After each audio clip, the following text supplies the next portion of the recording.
in a single day. Targets in wars, and targeted by environmentalists, they are an essential lifeline to industrialized nations around the globe. Now, oil tankers on Modern Marvels.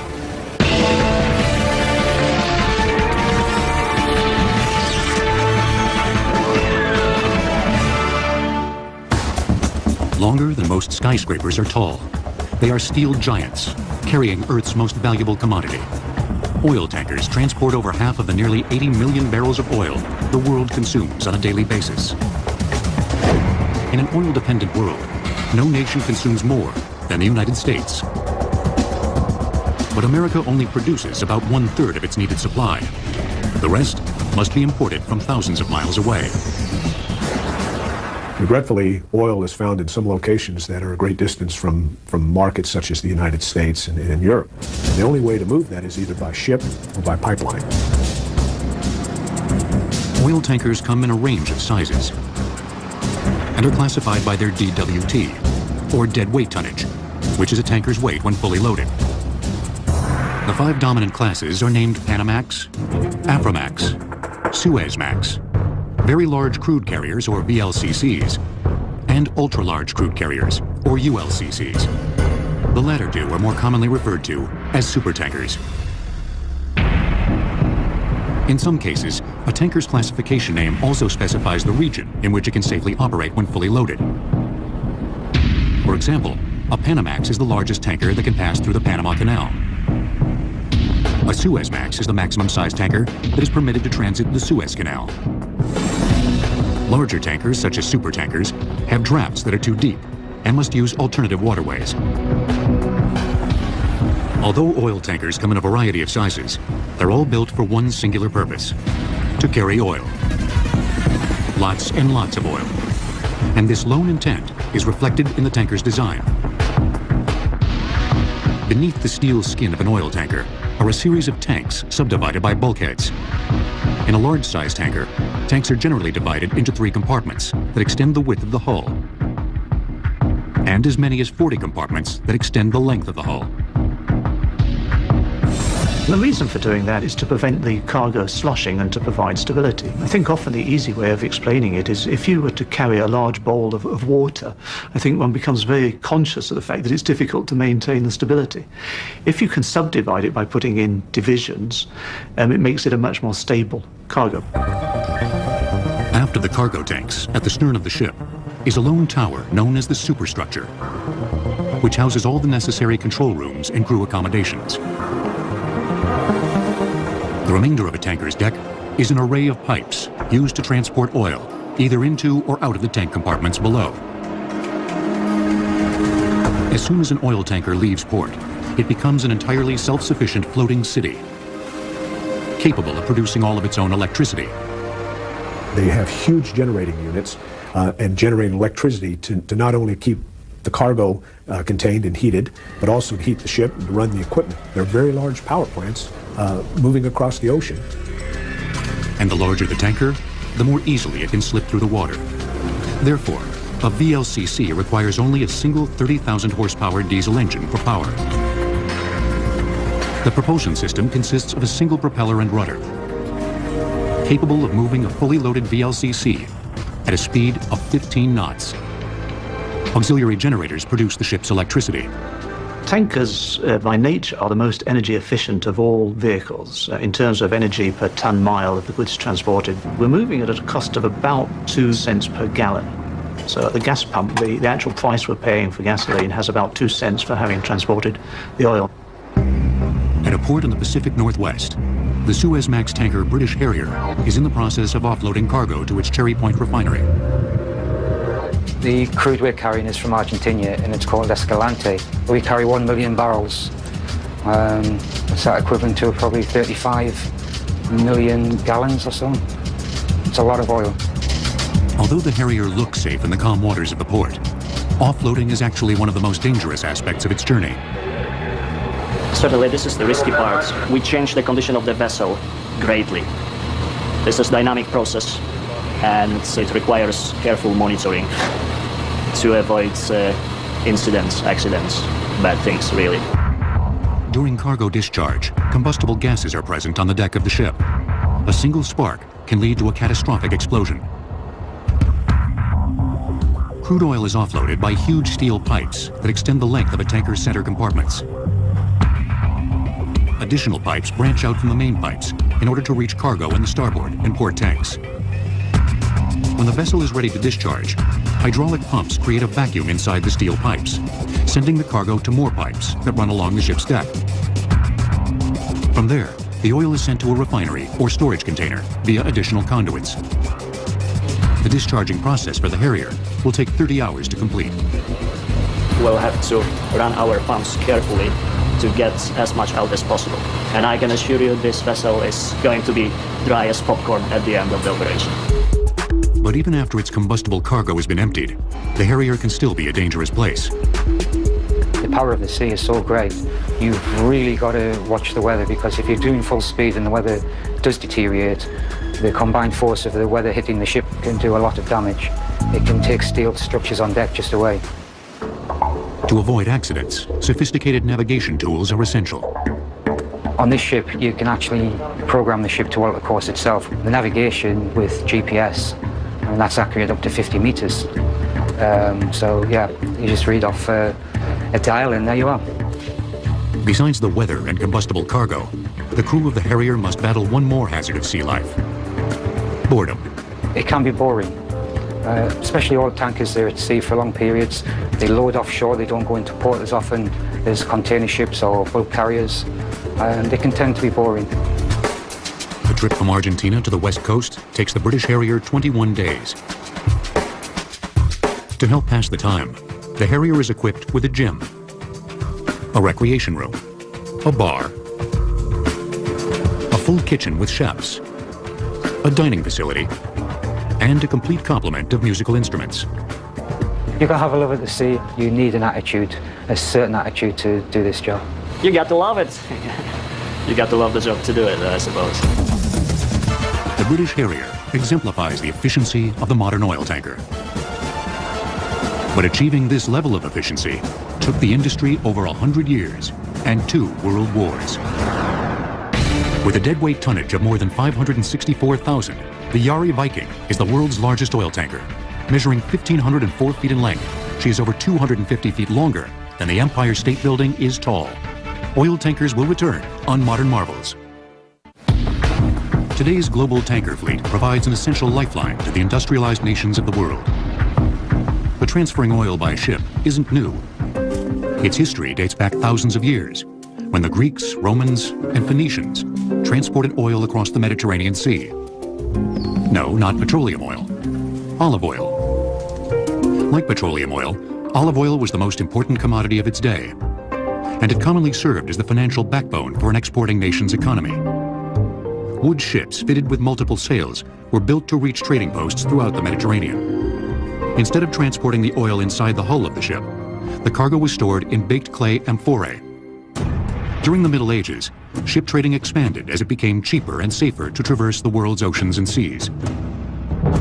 In the centuries that followed, the developments of ocean-going warships and efficient merchant carriers also led to a rapid expansion of commerce. But it was the 1859 discovery of oil by Edwin Drake in Titusville, Pennsylvania, that would bring overseas shipping to new levels of prosperity.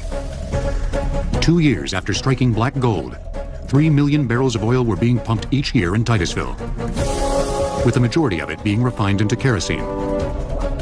Coined the new illuminant, kerosene created a demand that stretched across the Atlantic to an oil-thirsty European continent. In November of 1861, the Elizabeth Watts made the first transatlantic shipment of oil from Philadelphia to London. Storing the cargo in wooden barrels, the double-masted 224-ton wood ship carried 1,329 barrels of oil on her maiden voyage. And those barrels had value, so having reached their destination, they were emptied and were then shipped back empty. So at the time, it was considered an efficient system, but shipping back empty barrels was not efficient. The barrels, which each held 42 U.S. gallons, accounted for up to a fifth of the ship's actual cargo weight. In 1886, British shipbuilders improved on the inefficient barrel with what most consider to be the world's first modern oil tanker, the iron and steel constructed Glukov.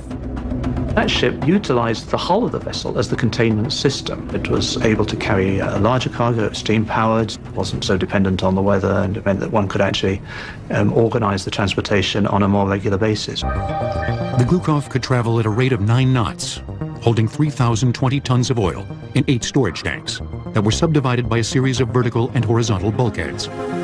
Oil was pumped into the cargo tanks from shore and was protected from leakage by boiler-riveted steel plating that also formed the outer wall of the tanks. To further maximize the amount of oil that she could carry, the ship's cumbersome engine was moved from middle to far aft. The bridge tower and officers' quarters were relocated to the middle, and the smokestack and crew's quarters placed at the stern. The bow of the ship was home to a raised forecastle that protected her against rough seas and provided storage for supplies. The Glukov's distinct 3-island structure became the standard for tanker design for more than 60 years. In the early 1900s, the world's deep-sea tanker fleet numbered 145 ships, with trading between the United States and Europe reaching 2.3 million tons of crude a year. The largest tankers in the fleet had a cargo capacity of 12,000 tons, nearly 4 times that of the Glukov. But this increase in tanker size began to compromise their seaworthiness. Sir Joseph Isherwood came up with a solution in 1906. When the ship's going through the waves, it's moving up and down and bending in a longitudinal way.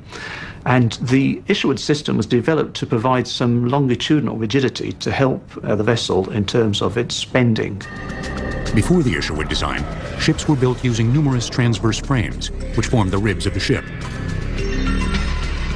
In Isherwood's design, the ship's frames ran fore and aft, along the length of the ship, parallel to the keel. The frames were then connected to the keel by vertical bulkheads, which also divided the tanks. By 1914, 276 ships had incorporated the Isherwood design.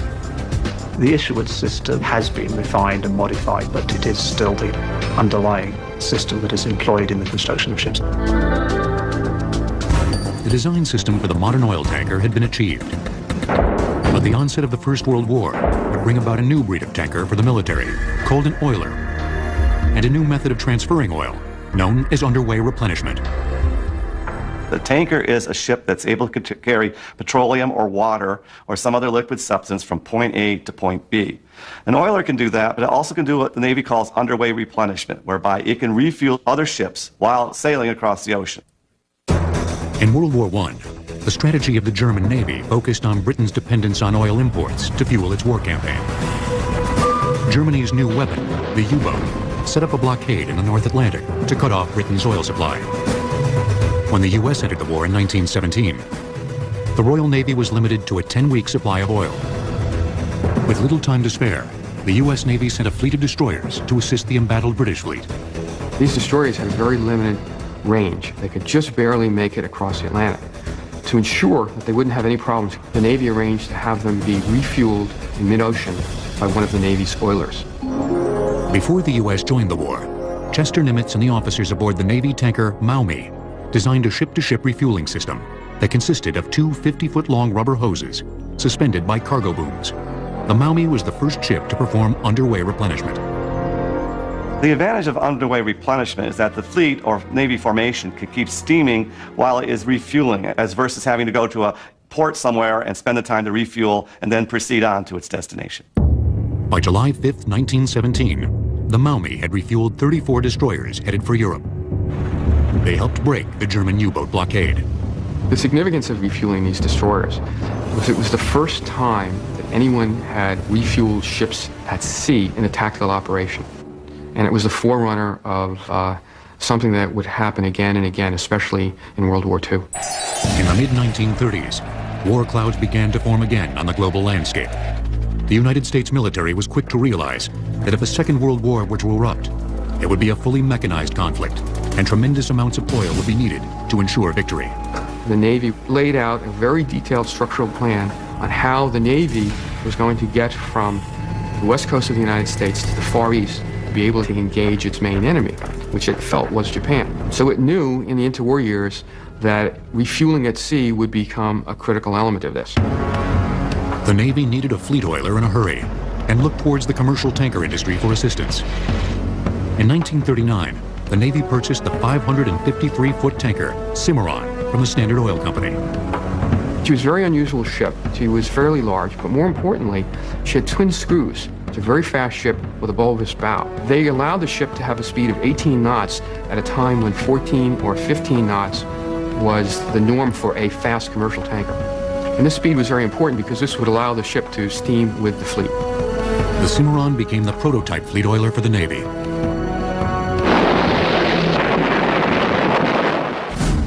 When the U.S. entered the war after the bombing of Pearl Harbor, the Cimarron class quickly distinguished itself in the battle for the Pacific. The real significance of the Cimarron class was that it permitted the United States to conduct the famous carrier raids that we're all familiar with. It's a little-known fact that every one of those raids was accompanied by an oiler. And this was because the destroyers all had to be refueled at sea, because they had limited-range vessels. In addition to refueling at sea, the U.S. military needed to transfer millions of gallons of oil to the thousands of tanks, trucks, and planes that would be needed in Europe and along the Pacific fronts. Tankers were always a prime target of U-boats because they're important ships. Their cargo is important, so whenever a submarine saw a tanker, it would always go after it. The Allied forces were faced with the challenge of building tankers faster than the Axis powers could sink them. Their answer was the T-2 tanker. It was a standard design which allowed the ships to be built very quickly. They actually would construct segments on shore and then bring them to the building yard, and each time they built a tanker, they learned how to build it faster or quicker. About 525 of them were built throughout the war. They could do about 15 knots. They could carry all forms of petroleum. They were very instrumental in being able to support our forces overseas with large amounts of petroleum products. By the end of the war, the Navy's oilers and tankers had provided an invaluable lifeline of fuel to the Allied forces. While the oil tanker of World War II had achieved new levels of performance and size, a booming post-war economy was about to give rise to the oil tanker Tycoon and the dawn of the supertanker. During the invasion of Okinawa in World War II, oilers delivered over 10 million barrels of fuel oil to the fleet at sea by underway replenishment. Oil tankers will return on Modern Marvels. The end of World War II marked the beginning of unprecedented growth for the United States economy. Post-war Americans wanted to drive fast and travel far.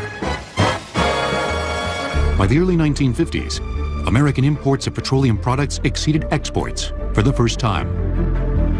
Oil companies and ambitious entrepreneurs were eager to feed America's high demand for oil and took advantage of a unique opportunity. After the Second World War, the U.S. government has over 600 tankers of all sorts. The American oil companies put pressure upon the U.S. government to sell off these surplus T-2 tankers. So for about 4 years, the United States sells over 400 of these 600 tankers to American and foreign oil companies. Many of the T-2 tankers were retrofitted by their new owners so that they could carry more cargo. Using a process called jumboizing, the ships were cut in half, and an extra section was added to the middle, thus doubling the tanker's storage capacity. The 1950s also saw a trio of independent shipping tycoons begin to stake their claim in the burgeoning oil trade. Greek shipping magnates Aristotle Onassis and Stavros Niarchos joined American Daniel Ludwig in an unofficial competition over who could lay claim to the title of owner of the world's largest tanker. The competition that existed between the various independent owners was just probably as much ego as it was economics of the day. There was a lot of status carrying, I now have the world's largest tanker. American ship owner Daniel Ludwig chose to go overseas to the Kure shipyards in Japan to build his tanker fleet. That was a surprise to the industry worldwide, because historically the ships were either built in Europe or they were built in the United States. And all of a sudden, Japan came in as a third competitor. In Japan, Ludwig found a country desperate for industry and a highly skilled workforce with a proud tradition in shipbuilding. As Ludwig began to build his tanker fleet, Greek shipowner Aristotle Onassis grabbed the title of world's largest tanker owner with the launching of the Tina Onassis in 1952. His Greek rival, Stavros Niarchos, bested him in 1955 with the 47,000 deadweight ton vessel, Spiros Niarchos. But it was political instability in the Middle East that would bring tanker tonnage to unprecedented levels. The Suez Canal, which links the Mediterranean Sea with the Red Sea, provides the shortest shipping route from the oil-rich Middle East to ports in Europe and the United States. In 1956, Egypt nationalized the previously unrestricted passageway. Israel, which relied heavily on the canal for trade, considered this a threat. Joined by Britain and France, Israel declared war on Egypt. The conflict left ships scuttled along the vital waterway, and the canal was closed. Ultimately, the United Nations settled the conflict, and the canal was reopened. But the tanker industry felt it could no longer rely on the political instability of the passageway. There was a realization that the oil that was moving from the Middle East to Europe, to the United States, had to come around South Africa, around the Cape. The route around the Cape of Good Hope and then north to Europe or the US added as much as 11,000 miles round trip to a tanker's voyage. To maintain the normal flow of crude to both continents, tanker tonnage had to increase by nearly 100%. The industry was left with two alternatives: either build a large fleet of small vessels or a small fleet of large vessels. The decision came down to the economics of scale. If you had a box 10 foot by 10 foot by 10 foot, there is let's call it feet, there's 1,000 feet within that box. If you go 20, 20, and 20, it is 8 times the volume. So it's not linear. By just doubling the size, you create huge amount of volume. And there was a rush to build a lot of large tankers, super tankers at that time. A large part of the industry said this is the future. After the closure of the Suez Canal, Daniel Ludwig set the maritime world abuzz by breaking the 100,000 deadweight ton barrier with the launching of the Universe Apollo. The supertanker was born. Around this same time, a dramatic change began to take place in tanker design. The three-tower arrangement that originated with the Glukov was combined into one superstructure, placed at the stern, leaving the entire forward hull for tank space. As maritime engineers began to transform the tanker's design, deadweight tonnage barriers continued to fall.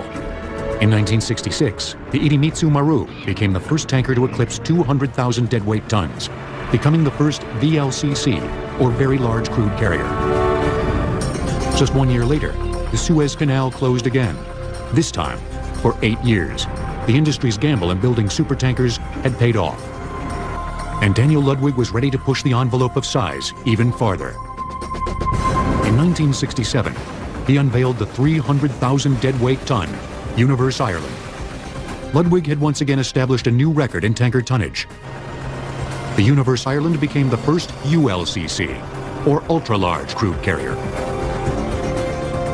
Ludwig's landmark achievements, breaking the 100 and 300,000 tonnage barriers, gave him the recognition among his peers as the father of the supertanker.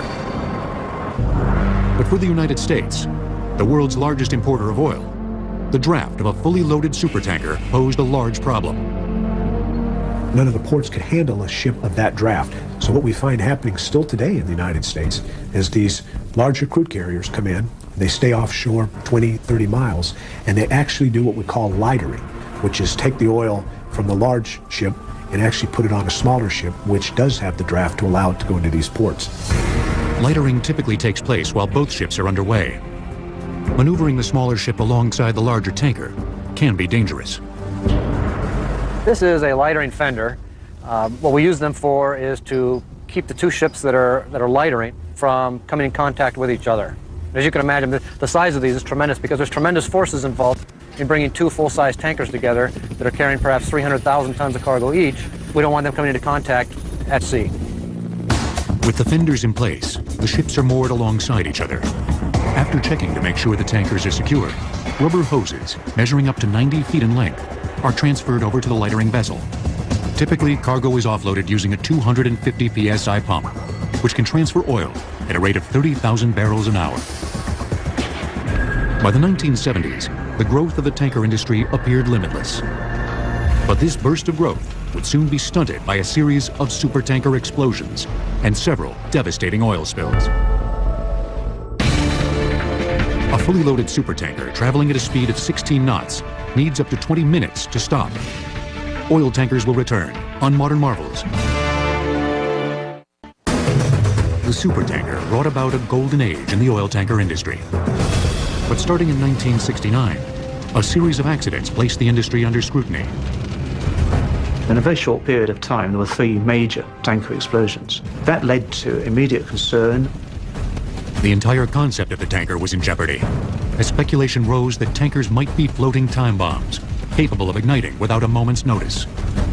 An investigation into the accidents found that each explosion had occurred during the washing of the vessel's cargo tanks.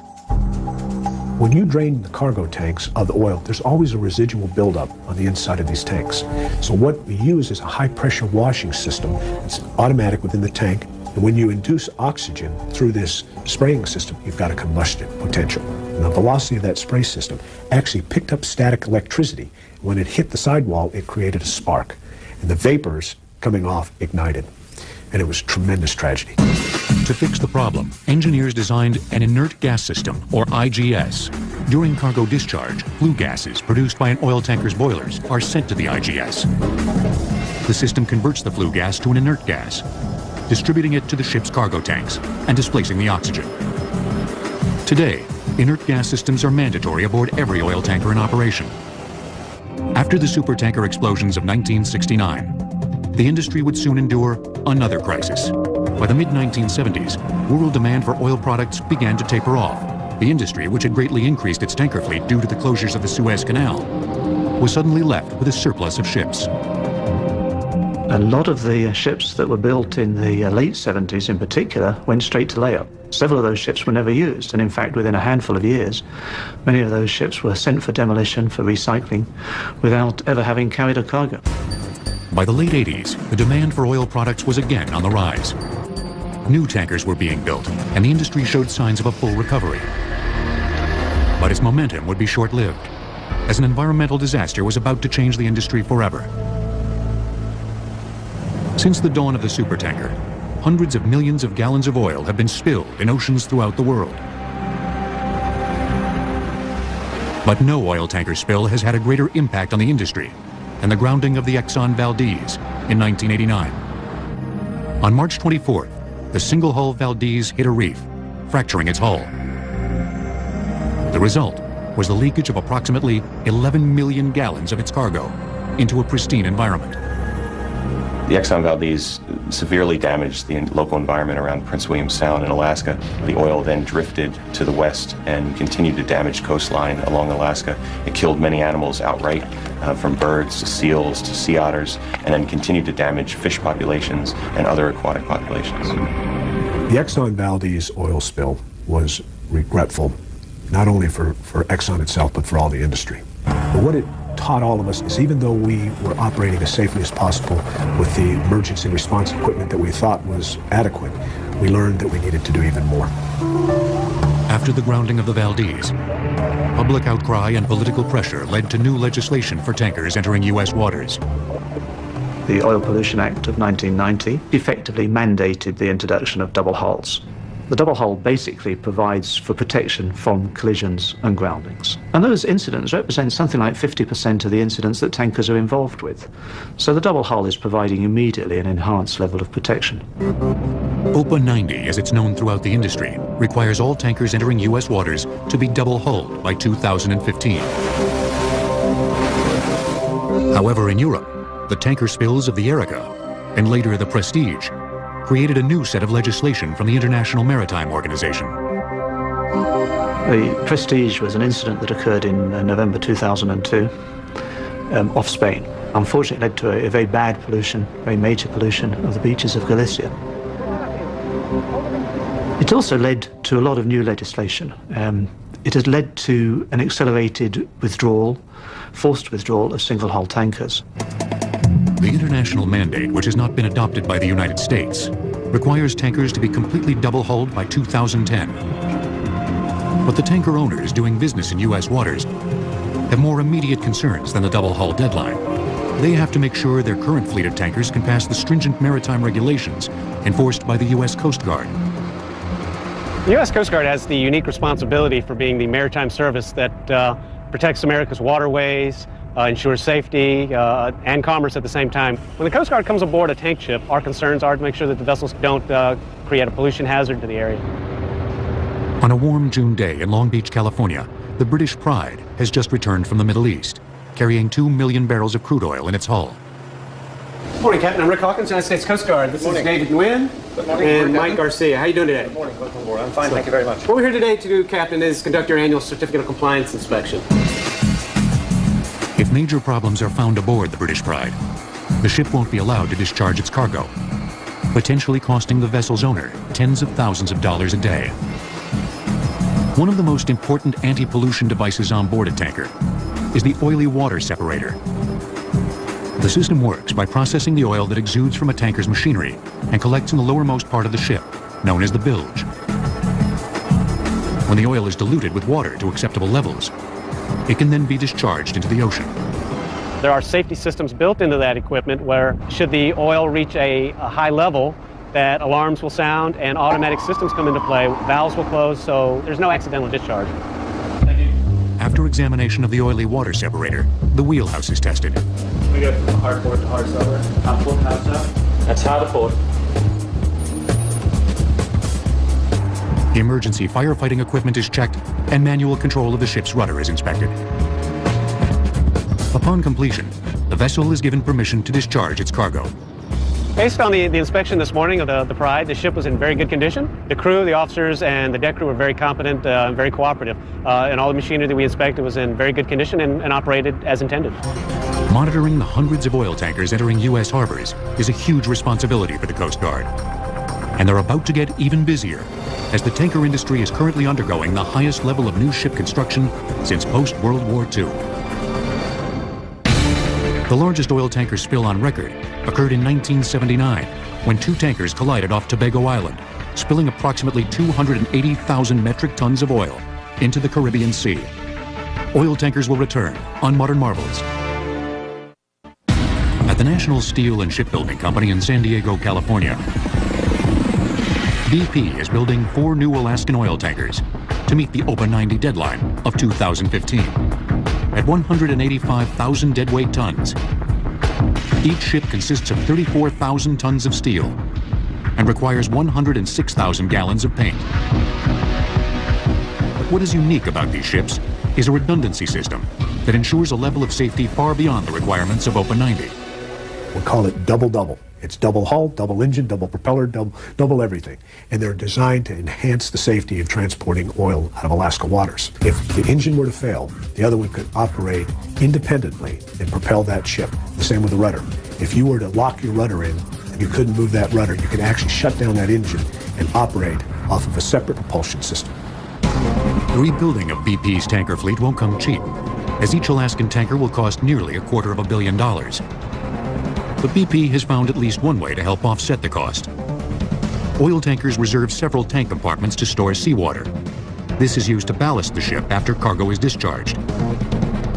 If you take a simple idea of an outer wall and an inner wall that we now call the double hull, you can use that space for ballast. When you do, you can use more of the internal tanks to carry more product, crude oil or gasoline or whatever you may be transporting. You actually get more efficient use of the space. The Alaska Frontier will be the first of BP's new Alaskan-class oil tankers to begin service. I name the Alaskan Frontier. When the Alaska Frontier sails, it will be the safest tanker sailing in U.S. waters. However, BP isn't the only company that is undergoing a massive rebuilding of its tanker fleet. New legislation has brought about the highest level of tanker construction since post-World War II. The reason is the industry, ahead of the deadline, is beginning to build their double-hull tankers around the world. By 2010, which is still 5 years before the requirement for all double-hull, approximately 85% of the world's oil tanker fleet will be double-hulled. Addicted to oil. While renewable energies are being developed, their evolution remains slow, and the world's demand for oil continues to increase. But oil is a non-renewable resource, and its supply will one day be exhausted. Today we're talking about oil being available certainly for another handful of decades, 20, 30, 40, 50 as routinely talked about. So for the tanker owner, there is not a real concern today that the world is about to stop shipping oil. In parallel with the exploration of oil and the utilization of oil, gas is becoming a substitute in many cases for oil. It is the growth industry in terms of an energy source. It's cleaner, it burns more efficiently, and it has a huge role to play in reducing greenhouse gases and emissions around the world. Transporting natural gas to the United States will be the job of the LNG, or liquid natural gas tanker. LNGs store the gas in liquid state by cooling it to a temperature of minus 256 degrees Fahrenheit. In addition to their more environmentally friendly cargo, LNGs are less polluting than oil tankers, using mainly natural gas for propulsion. And at 900 feet in length, with a draft of 36 feet, LNGs can enter ports that would be restricted to most large-sized oil tankers. While the current LNG fleet numbers just under 200, that number is expected to increase in the coming years. Some reports suggest that by 2050 there will be as many LNG carriers, 450, 500, as there are very large crude carriers, oil carriers today. Although oil tankers remain the most important energy lifeline to the world, the increase of the LNG fleet signals that its tenure of dominance is limited. Declining oil reserves combined with a global increase in energy consumption will inevitably force the proliferation of alternative fuels. As alternatives emerge, as we start to develop other ways to get around in our cars, hopefully tankers will become obsolete, hopefully refineries will become obsolete, and we will get off of our oil addiction. But the footprint left behind by these steel giants will endure for generations to come.